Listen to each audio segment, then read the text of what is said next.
Viral ang video ng isang lalaki na nagre-recycle umano ng mga hindi na bentang tokneneng. Nagkasanang operasyon ng mga otoridad at nahuli ang lalaki ang kanyang depensa sa pagtutok na ito ni Jamie Santos. Sa viral videong ito, makikita ang lalaking isa-isang tinatanggalan ng balot ng harina ang mga tokneneng at nililipat ang itlog sa kaserolang may tubig. Mapapansing nakalapag lang sa semento ang mga lalagyan. Ang mga binalatang itlog ng tokneneng inilipat sa isang strainer saka itinago. Nagkunan daw ang video sa Baclaran ayon sa nagpost ng video at mukhang ibebenta raw ulit ang mga naturang itlog. Nang makarating sa city government ang tungkol sa viral video, nagkasa sila ng operasyon sa mga tindahan ng tokneneng at kwek-kwek sa kahabaan ng barangay Baclaran. Ilang nagtitinda ang isinama.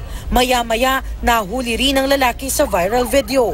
Paliwanag niya, sabi, naibita mo na lang yan sa amin, pakain namin sa baboy. Okay pa yun, na hindi yung sira. Itong mga manininda po natin, dapat makita naman po nila kung anong nararapat na kalusugan para sa tao. Bago nito, pinulsuhan namin ang ilang nagtitinda ng kwek-kwek at tokneneng sa Baclaran. Madadamay ang mga katulad nitong mga nagtitinda. Ang itlog talaga 3 araw ang buhay niyan. Basta ilalagay siya sa ref.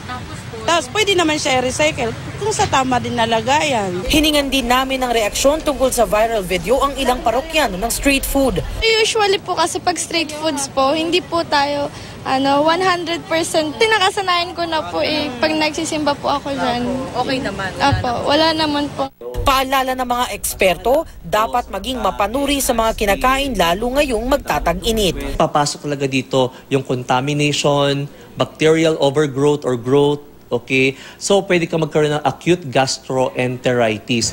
Jamie Santos, Nakatutok, 24 Oras.